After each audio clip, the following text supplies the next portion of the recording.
You're listening to the Apple Insider Podcast. Welcome to episode 12 of our show, where we discuss the latest news about Apple, iPhone, iPad, Mac, Apple Watch, and more. We're recording on Thursday, April 16th, 2015. Today we'll be discussing our Apple Watch try-on experiences and first impressions in the store, WWDC 2015 announcement and speculation on the new iOS 9 and other updates, and more. This is Neil. And Shane. And this is Stephen Robles. Thanks for joining us. And I won't repeat the whole Periscope thing. This is our second time, those of you listening to the recorded podcast, but we're streaming live to Periscope as we record.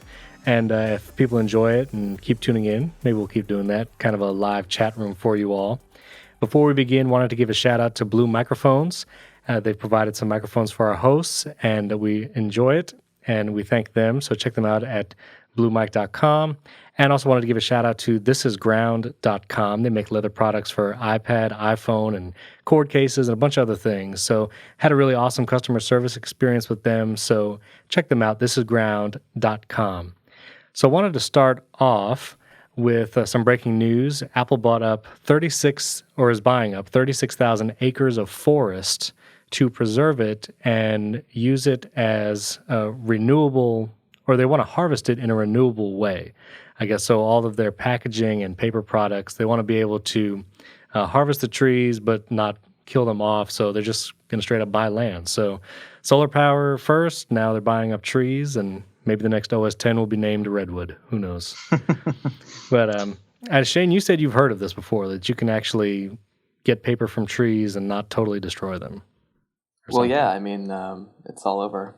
Instead of clear-cutting forests, you manage the growth of the trees such that it's, you grow them until it's not economically viable, not economically viable, but until there's diminishing returns and letting them grow anymore, and then you harvest them and make sure that you plant at a rate, roughly equal to or higher than what you harvest. Yeah, so it's interesting. So, not a whole lot of news. It's just that they bought it. The land is in Maine and North Carolina, and the combined, again, is 36,000 acres.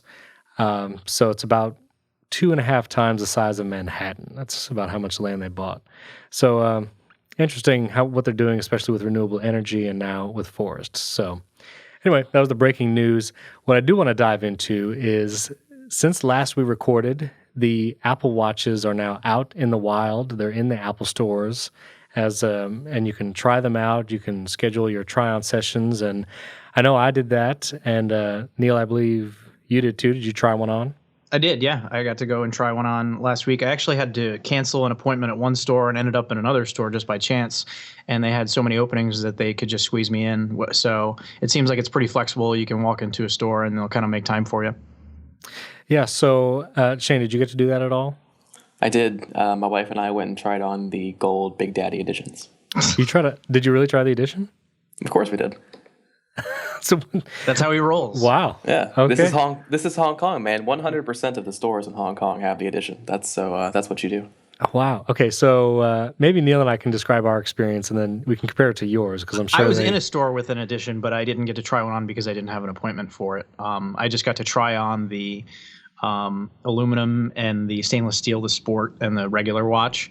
And the process was a little interesting just because the employees, it's all kind of new for them. Now they have to be fashion experts, and it seemed like not everybody really knew what they were doing because it was the first day or the second day of try-ons.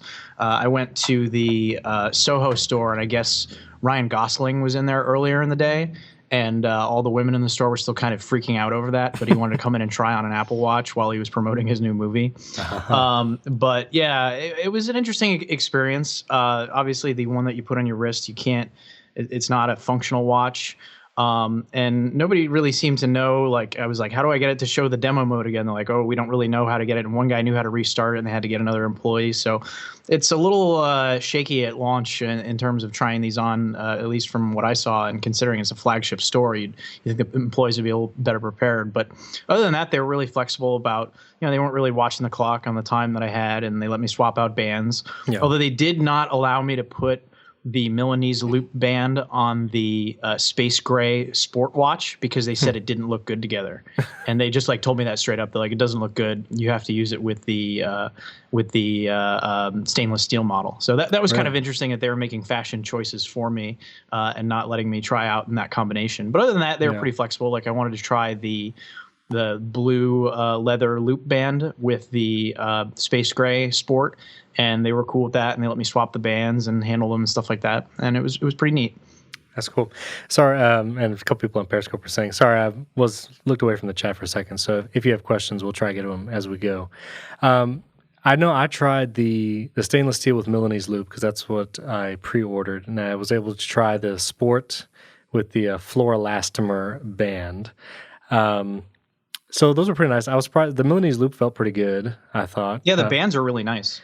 Yeah, definitely. And the sport band also, there's definitely not the rubbery feeling I was expecting.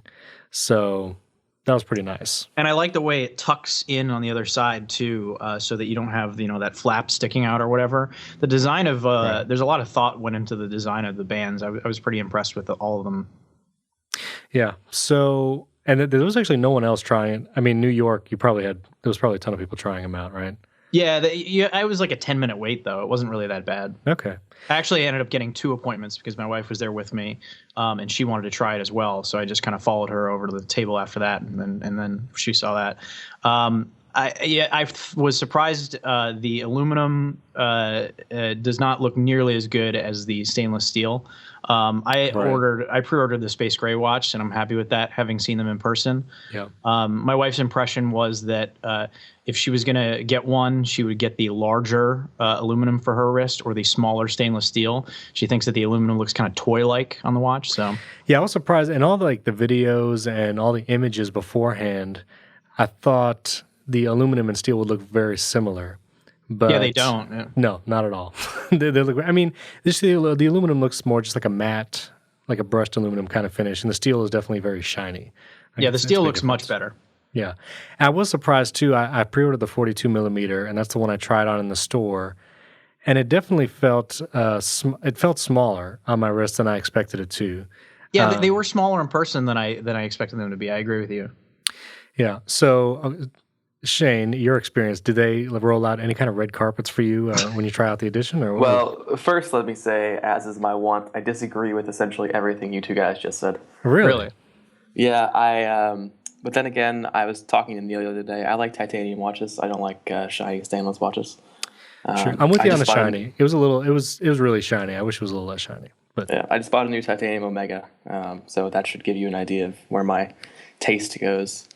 Gotcha. I hate the feel of the leather loop. It feels like plasticky leather. It's not great. The I've heard leather people say it feels bands, cheap. The Edition are better though.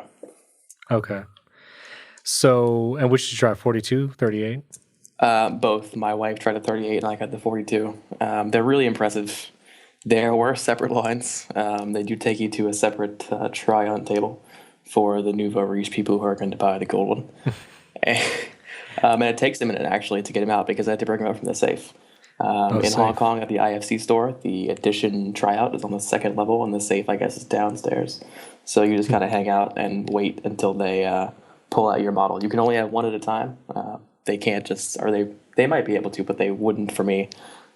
Bring out just multiple gold watches, I guess. You look suspicious. Yeah. Under the assumption that I take, $100,000 US worth of watches and run out of the store. But so was there any, like, when you're trying the gold watch, is there any pressure to buy? Are they like, so, I mean, you can only pre-order them now, but was it like, did they give you any impression like, you're not really going to buy this thing, are you? Or was it? No, they actually said absolutely nothing about pre-ordering. It was all about the watch. I had to ask specific questions about ordering.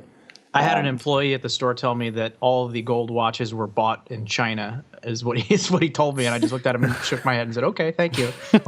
Like what? That's interesting. That's probably not untrue. Maybe not, but yeah, like I said before, the employees didn't really seem like they knew what they were talking about. I asked one about the diagnostic port inside, and he goes, "Oh, that's just to hold the band in place when you snap it in." And then I was just like, "Oh, okay." I'm not going to argue with the guy. Just nod my head, and it's like, "Okay, you don't know what you're talking about. Forget it." So I didn't get to look at the case for the Sport or the watch or the stainless steel models, but the case for the Edition with the little charging setup is actually pretty nice. Oh, because you get a special stand or whatever, right? Yeah, I think the case is the same shape kind of on all of them, but the one for the edition, I think the outside of the case is leather and the inside is suede, and there's a okay. special little holder that you stick the magnetic charging thing into, and then you can just plop your watch down on at the end of the night. Now, did you try out the yellow gold and the rose gold, or just one of them? Yeah, I got the yellow. My wife got the rose. Because I get to see both of them in person at the store, and I really thought the yellow gold was not very good looking at all. Well, yeah, I don't like yellow gold to begin with. I just think it looks. I'm gonna get blasted probably on Periscope for saying this, but I think it just looks trashy. I'm not into gold watches either, but I think the combination of the yellow gold with a smartwatch, so to speak, it was not really a very good combination. There was the designer who actually has a gold link bracelet, which Karl Lagerfeld. Thank you. Have you ever seen an actual picture of Karl Lagerfeld? I have not. Do I need to Google that? If you Google him and you see how he dresses, you'll see that watch fits him perfectly. Well, the kind of glove he had on in the picture of the watch. That's one of his signatures. Yeah, that's his signature. He wears that. He wears exactly the same outfit every day. He's like Steve Jobs, but with leather and fingerless gloves. Someone on Periscope said, "Who said yellow gold is trashy?" And that was Shane. I just would like everyone to know. Send the hate mail to him. Yeah. My email address is nhughes. Wait a minute. But so the gold link bracelet obviously is not something Apple advertised, is not something you could pre-order. I didn't think John Gruber thinks they're going to sell it.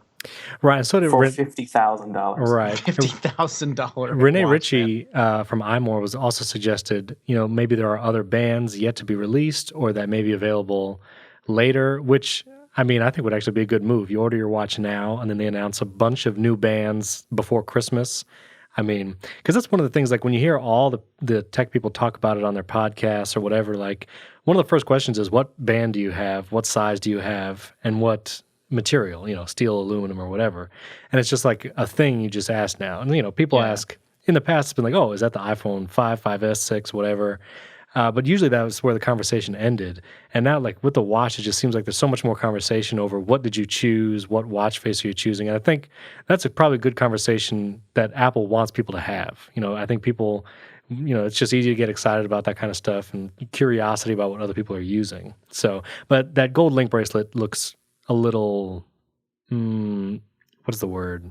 I don't know. Trashy. Audacious, but it just looks a little crazy. I don't think it looked particularly elegant or appealing, but that's just me. I think you're right. The bands are a big selling point of this, and in many ways more interesting than the watch itself, right? The ability to swap them and the different styles and combinations and the customization. But that's important. That's what Apple's going for. They're getting into the fashion business now, and so they have to do that to give people some level of personalization. They want to sell to everybody. They don't just want to sell to geeks. And so if you want to sell to everybody, you have to go from top to bottom, fashion down to sport. That's just the way it is. And they've really covered that. Someone on Periscope said the gold MacBook too, which is interesting. The new MacBook, it's the first time you can buy a laptop in gold. And even when the 5S came out with gold, I thought that was interesting. I was like, no one's ever going to buy that. But actually, you do see a number of gold-colored iPhones out there with the gold back. And I don't know, man. I guess people will buy gold MacBooks too. It's not my personal taste, but if people want that. Then I got to see it in the store, and I guess it wasn't that bad. I would never buy a gold laptop, but I got to play around with it, and I'm actually supposed to be getting my MacBook in the mail today to review. It's a really nice laptop. Like I said, I wouldn't go for a gold myself, but I'm guessing they'll sell a few of them. It looked decent. It looked terrible. Yeah. I will say while I was in the Apple store for my Apple Watch appointment, there were two new MacBooks side by side available. So I turned one completely off because I heard everybody talking about the Force Touch trackpad and how it messed with you. And so I turned one completely off, and it is bizarre. Like the one that was off did not click, quote unquote, did not feel like it was clicking. And the one on the right totally feels like a click, and it's not actually clicking. So that is really bizarre. If you get a chance to try that in an Apple store, I definitely would. It's just weird. It's uncanny how it feels so much like a clicking trackpad, and yet it doesn't click. Yeah. I still have it on. I have the new MacBook Pro, and I can't get over it. It's one of those things. I constantly am going in and adjusting the setting too to make it the haptic feedback greater or less, just because I'm not sure how I feel about that. If you turn it down, you can make it quieter and it doesn't click as hard. Right now, I have it on the lower setting, but sometimes I go back and change it. I'm still getting used to it. Yeah. Someone asked what podcast this is they're listening to. Welcome, welcome, new listener. This is the Apple Insider podcast. So aside from trying it on, they have all the displays, which are all Apple Watch Steel models, and they're all 42 millimeters, I believe. The Apple Store I was in, all the working models that you could play with were Steel 42s. Yeah. And definitely played around with the software for a while, tried it out. Some reviews were saying third-party apps were sluggish. And of course, I didn't see any. There were no third-party apps installed on the Apple Watches I tried in the store. But all the native apps and the interface itself, I found it relatively intuitive. It didn't take me too long to pick it up. Of course, I've been reading about it, for hours or whatever. But it seemed very responsive to me. I don't know if either of you had that kind of experience. Yeah, I was actually worried about on the home screen selecting the apps, because they just seem so tiny, right. And I was worried that it was not going to register my taps correctly. But I didn't have a problem opening the app that I was looking to open, and the interface itself seemed pretty fluid and pretty intuitive. Yeah, and I mean, people were saying it was confusing with notifications and glances is something new, to the watch. But notifications pull down from the top, just like your phone or iPad. So that felt, intuitive. And glances up from the bottom, when in the watch app on your phone, you can customize the order those glances appear and also hide or show certain glances. So I imagine you can customize that so where it's more useful. That, remains to be seen. But I found the digital crown really smooth too. Like that was actually nice using. Did you play around with the chain in the store at all?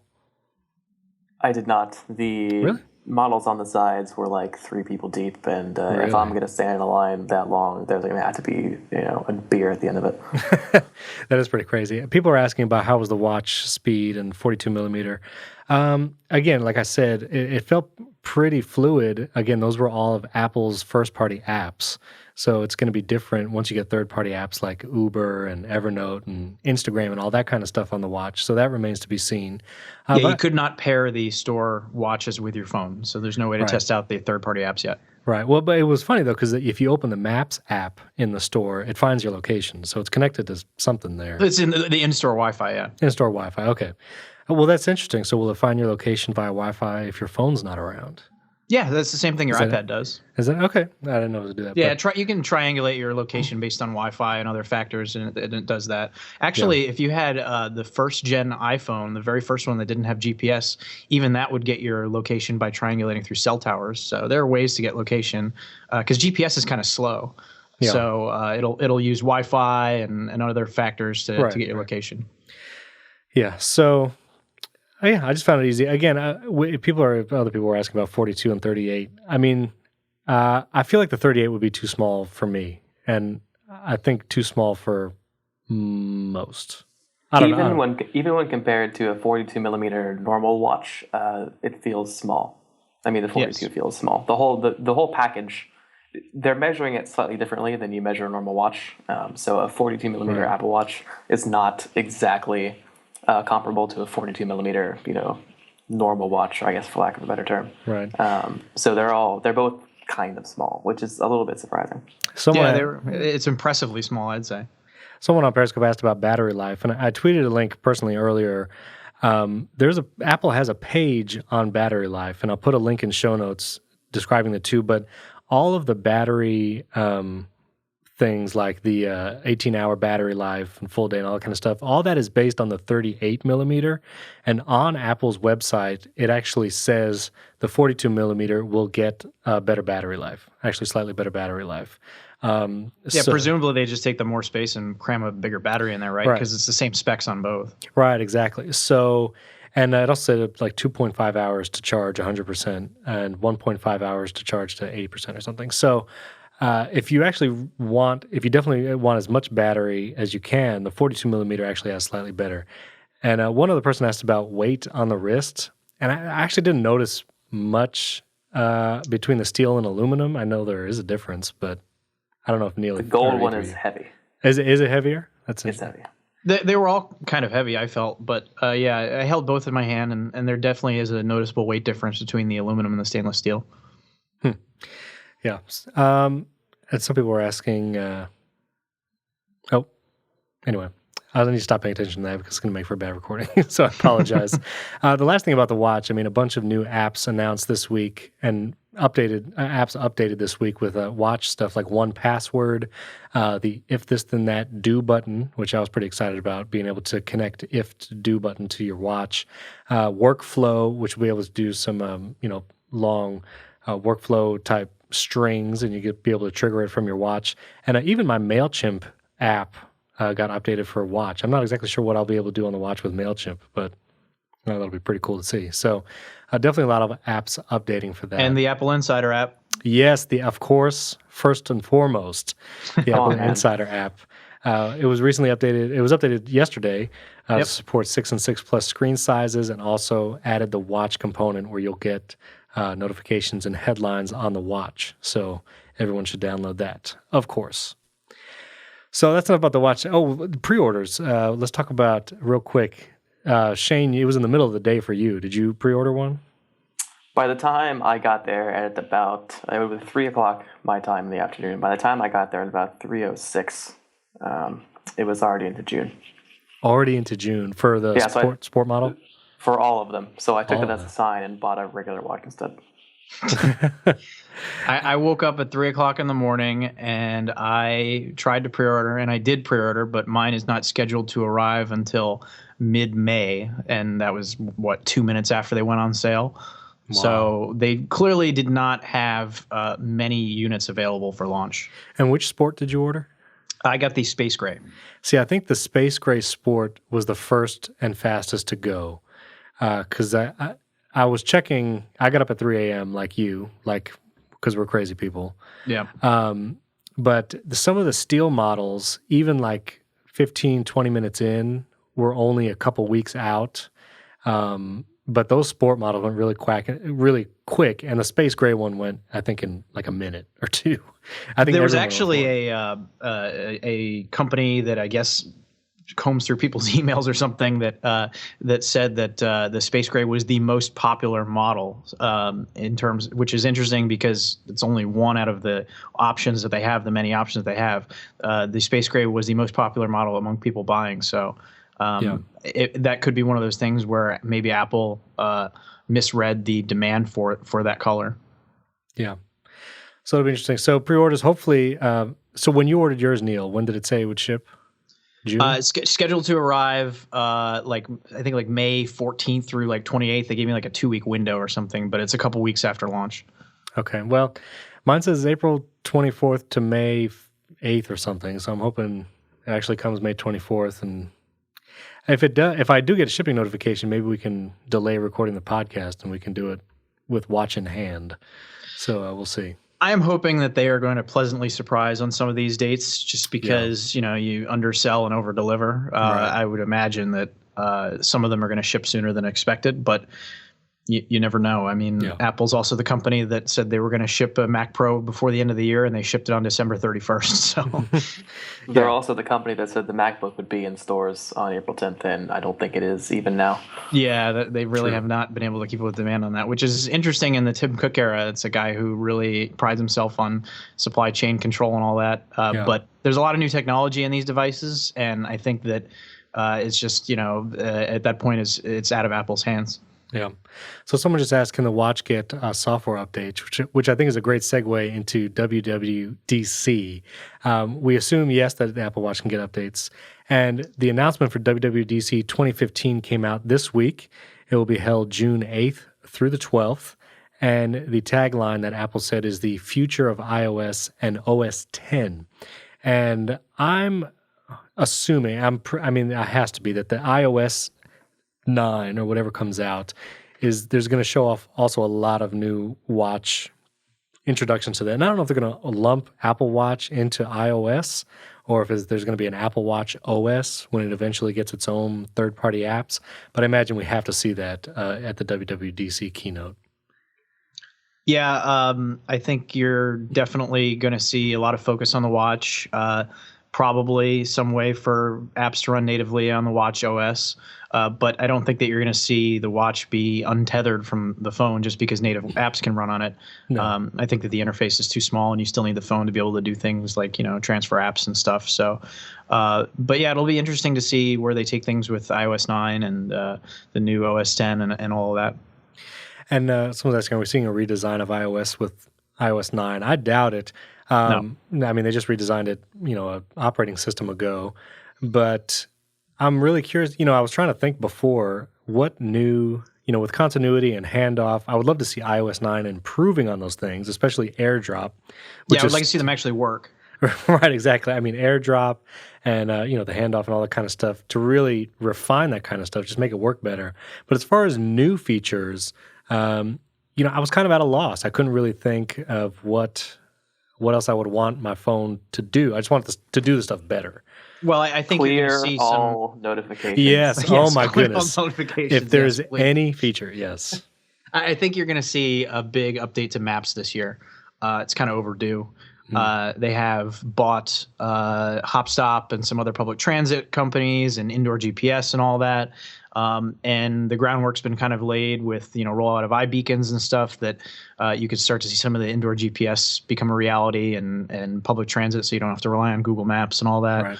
I think that Maps is going to be a big part of iOS 9 this year. And it's a maybe safe bet. all those vans that have been driving around registered to Apple. Mm-hmm. Someone tweeted at us even earlier today that they saw one in I think it was Dallas or something like that. So I mean, they're still out there. I still can't get over the fact that there was a fake Apple van that someone made a mock-up of the thing to spoof I believe people. I believe you mean a sensor-laden Apple Yes. van. Right. We had the story on Yes. that someone tipped us and they took a picture of this thing and it was not an actual Apple van. Oh, and I my just word. find that to be one of the funniest things. Well, anyway, it was a L. Well, I was going to say this guy's name, but I don't even know. It's just EL. So anyway, on Twitter, he tweeted the picture. It was in Fort Worth, Texas, that the van was.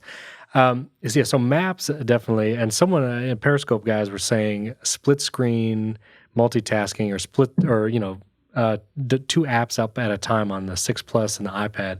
And that was rumored before iOS 8 was introduced that was going to be one of the things along with an iPad Pro that was going to come out. I just don't, I hear about it less and less from the other guys, like even Android tablets and, the Surface 3 just runs full Windows now. Mm-hmm. So I hear about that less and less as a feature in other platforms. I'm not sure if it's going to come to iOS. Yeah, that might be something that waits. It might be exclusive to the iPad Pro just because of the screen real estate. There's a question of how you would do it and make it kind of intuitive and not clunky and not a mess. I'm not sure how they would do it, and if they do, it'll be interesting.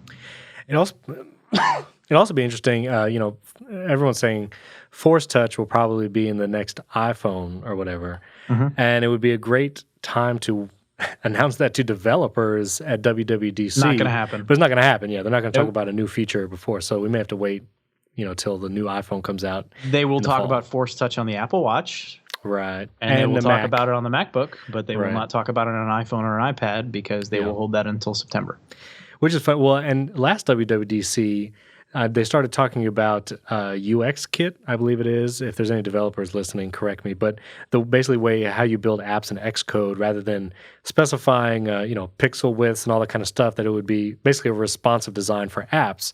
And it was in preparation for the iPhone 6 Plus and 6, which were different screen sizes. And they didn't really, obviously they didn't say, hey, there's going to be bigger size iPhone screens, so get ready. But what they were teaching in the sessions and that kind of stuff was, again, leaning towards that, and there was speculation after the WWDC that's what it was for, and obviously it was. So maybe there'll be sessions like that, So real quick. Go. First, to the people on Periscope, I'm the guy answering questions as Sterling Archer, in case you're wondering. Second, UX Kit is actually not an iOS. UX Kit is from the new Photos app. It's what appears to be a precursor to bringing UI Kit from iOS to OS 10. Gotcha. What you're thinking of is auto layout. Thank you. Yes. As you know, I am not a developer. Or if you didn't know, I will tell you. I have one app in the store, and it's all web views. I'm proud of that one. So I'm sure we'll have to see. We'll have to watch sessions closely. All the sessions are streamed live this year. So if you're a developer, you can watch them live on the website. Apple announced that. And there's also speculation about what the new OS X name could be. I don't know. I have no prerequisite. I have no reference for what it might be. I think the what is it, Redwood or that's the forest, right, in California, the Redwood. Yeah. Or the country, yeah. I like that name. A lot of the other ones I wasn't crazy about, but I don't know. He wasn't crazy about your options, Neil. Sorry, well, no. Someone said Avalon. I don't know if that's a place or a landmark in California. It's the name of a Toyota, that's for sure. Yeah, they're not going to use it because of Toyota. That's true. Well, and Sequoia, too, is the name of Toyota. So Yeah. Unfortunately, because I think that'd be a great name. Yeah, Sequoia would be a great name. Maybe they use it anyways and just commandeer it, but... OS X Chevy Nova. Yes. Also, a last interesting thing about WWDC, it's really hard to say WWDC quickly. I'm just going to throw that out there. Yeah, WWDC. Just say Dub. Yeah, I'm going to say Dub. That's better. Scholarships, they're giving out scholarships, increased it to 350 developers that they're going to give it out to. But one of the prerequisites for getting a scholarship to WWDC is that at least part of your app needs to be written in Swift. Which was interesting. And it definitely shows that they are going to be pushing people that direction. And there was also a poll that we posted about earlier this week that Swift is actually becoming a preferred developer language among iOS apps. So that was interesting. Well, if we're going to talk about Dub, we got to talk about Apple TV as well. I know. I know we talk about it every week. I know that everybody's waiting for their new Apple TV. Yeah, that's good. Shane and I were laughing yesterday because there's been a lot of speculation because people like to read into the invitations to these events and try to. Oh crap! Hold on. I'm sorry. That's probably my MacBook getting delivered. Hold on. Before we move on from Dub while Neil gets his MacBook, yes, I just want to say that Apple has changed the way you get tickets for Dub this year. Right. So lottery. It's a lottery just like it has been before, but now you get charged immediately on your credit card if you win the lottery. Really? And there's no refunds, so it totally sucks if you and say like your business partner are trying to go to Dub together, and one of you gets in and the other doesn't. That's true. You basically have no choice but to give Apple a couple $1,000 for half of what you wanted. Well, and the reason they changed that because the last year that they did it where it was open to everyone, I guess tickets sold out in literally 60 seconds. All the tickets sold out just immediately. Hi, everybody. Sorry about that. The MacBook was here. I had to sign for it. So. Oh, very good. Well, hey, you can give us a unboxing live in a moment. Anyhow, I was going to say, let's talk about Apple TV. Yeah, we will. Shane, was that all? I'm sorry. Shane was talking as you left. I just wanted to put an ad hominem attack out on whoever at Apple made that choice. So you think that's not a good choice? I mean, it's a terrible choice. Do you think it was better beforehand, or it was just free for all and it sells out in a minute? I think it was better beforehand. I mean, I have no problem at all with the lottery system. That's totally fine. It is what it is because demand is so huge. But the fact that if you win the lottery, you have to pay no matter what happens is really crappy. Yeah, that is kind of strange. You should be able to decline or something, especially if your business partner didn't get in. Well, that's how it was. That's how it was last year. If you would be approved, and then you could then go purchase a ticket. I see. Okay. So yeah, Neil, Apple TV. I think. Right. Shane and I were laughing yesterday because people like to read into these invitations when they come out. And a lot of people were saying, oh, it looks like Apple TV is in the invitation because it's a square, but with rounded edges. But that's the same design as an app. It's the same design as an Airport Express. So, and if you look at last year's WWDC invitation, it also was shaped like that. So you can't really read into these too much. But having said that, it's pretty widely expected that they're going to, at the very least, show off a new platform for Apple TV, if not new hardware itself. Right, and supposedly, Apple TV might be the hub for HomeKit and the home automation features, which maybe that would be a large part of iOS 9. Really, I don't know why people are speculating about that. It already is that way. The Apple TV? Mm-hmm. Yeah, the Apple TV is a remote bridge for HomeKit. So the current generation is now, I see. Yes.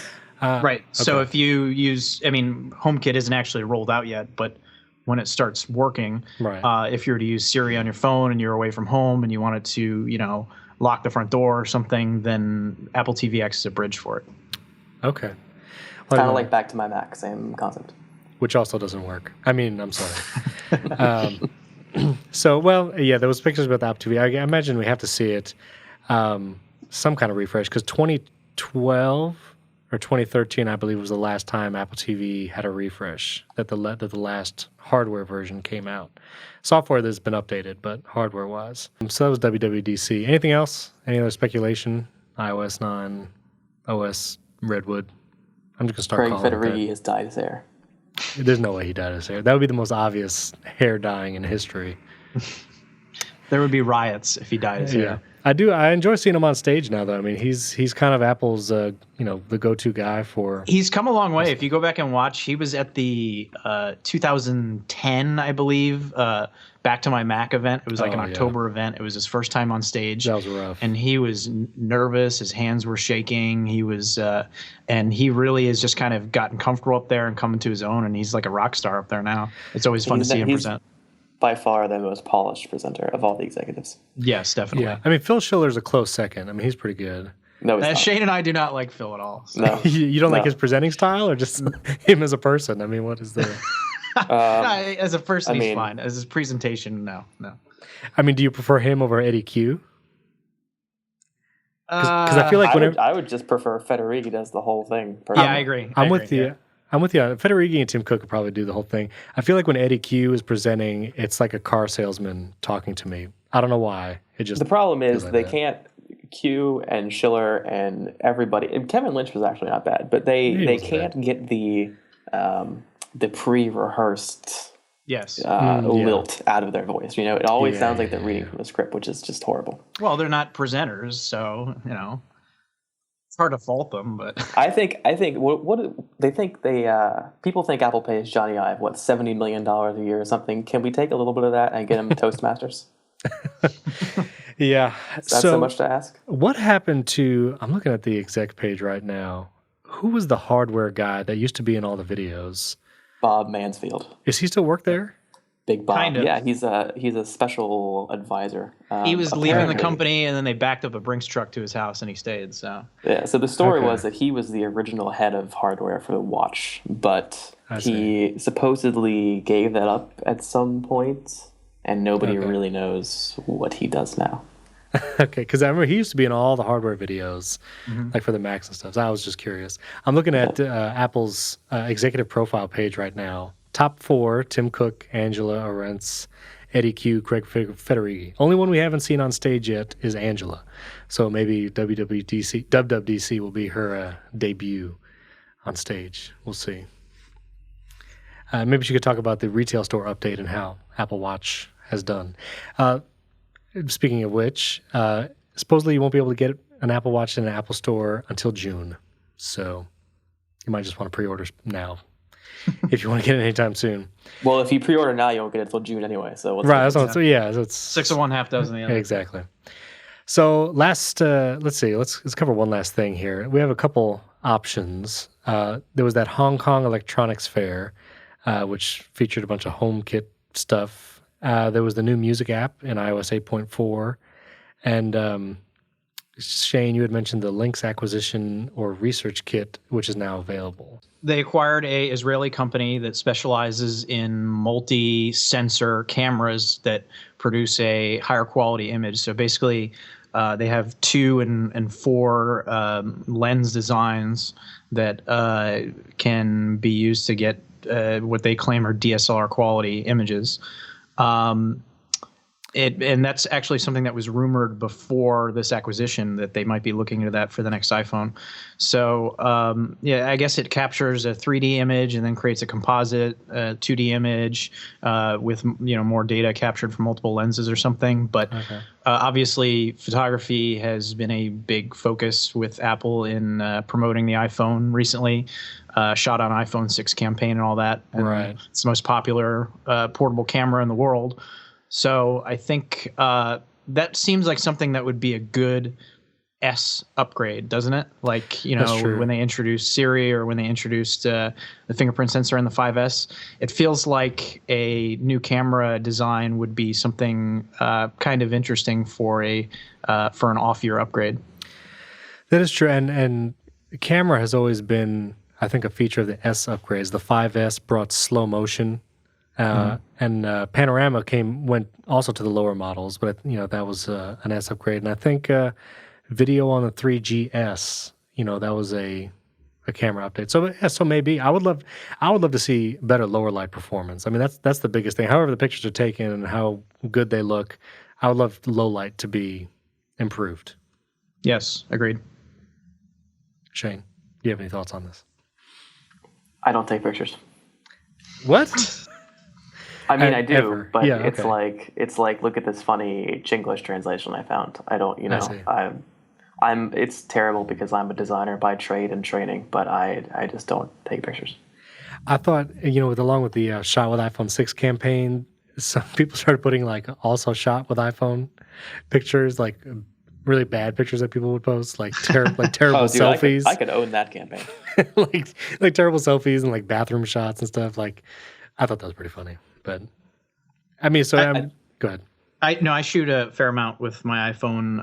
I actually got one of the Olo clips recently, the zoom one. Yeah. Just because the digital zoom is obviously atrocious. Right. But yeah, I mean, I've always been pretty happy with the cameras on my iPhone, and I actually know a few hardcore Android fans that finally just caved in because they wanted, kind of the convenience of an iPhone, and the camera was a big selling point for them. So Right. It would not be surprising to see something like that come this year. This acquisition, might be a little soon in terms of the hardware, but they certainly own patents and stuff like that could be applied as well. For a upgrade that would come this year. So we'll see. To say, it's worth pointing out that that company is half and half. It's half hardware and half software. And my suspicion is that this was less about the hardware and more about the software. That's interesting. I'm always surprised. I don't know how many people use burst mode regularly, but I'm always pleasantly surprised how good burst mode can do when you're trying to shoot action shots. Yes. Like I have 2 young kids, and trying to get them to take a picture is ridiculous. Just every picture is blurry. But if I hold that burst down for a couple seconds, there's going to be 3 or 4 shots that are really good. And it's actually really good at predicting which favorites you will want. If you go into the burst, it shows the little dot like, hey, you probably want this picture, not the other ones. And it's usually, I don't know how it does it, but it's really good. So, I mean, if it could do that now, I'd be really impressed to see what it could do in the future. Yeah, I use burst mode all the time. It's great. I have just shaky hands in general, so I just tend to use burst mode by default. And it's like, well, one of these is going to turn out not blurry. Yeah, so it's pretty nice. Yeah, so that was the Lynx acquisition, new music app. Mikey Campbell did a short little video with a walkthrough. You can check that out on the website. And ResearchKit launched, that was Tuesday, April 14th. And so developers can start using ResearchKit tools to build new apps. And a quick interesting note on ResearchKit. Yeah. Apple put the framework up on GitHub, but they did not just release the ResearchKit framework. They also released the source for all 5 of those demo apps that they showed during their last announcement. So if you're curious, you can pull it up on github.com/ResearchKit. That's pretty sweet. I mean, and they did say it was going to be, open source, but to release those apps as well. It's BSD licensed, so it's one of the most permissive licenses around. I'm curious, with ResearchKit, if you can build stuff for the watch using that? I don't know. I don't know if ResearchKit and WatchKit talks, or I don't know if there's developers listening to the podcast. Let us know if that's something that could do. Because I mean, to be able to get your heart rate from the watch, as well as something that you just wear all the time, seems like it'd be pretty useful. So, I'm really curious. I'm sure they'll talk about this at WWDC too. What developers have done with ResearchKit between now and then, and how the apps have fared. I mean, even when the apps first came out, there was just thousands and thousands of people enrolled in these research studies the first day, which is unheard of in any kind of medical research done before. Just how quickly the response is and voluntarily. So it's pretty exciting, pretty cool stuff. Neil, where can people find you on the internet? You can find me at Apple Insider, and I'm on Twitter at ThisIsNeil. And Shane, where can people find you in Sheboygan? I am right next to Neil at Apple Insider, though not right next to him on Twitter. Literally sitting right next to him. You can find me on Twitter at Stephen Robles, and of course follow Apple Insider at Apple Insider. You can tweet at us there. We'd love it if you could rate us in the iTunes store, and we appreciate whenever you do that. You can email us, news@appleinsider.com, and definitely let us know if you liked the Periscope thing, if you tuned in, or if you would like to see more live broadcasts from us in the future. Thanks for joining us, and we look forward to seeing you next week.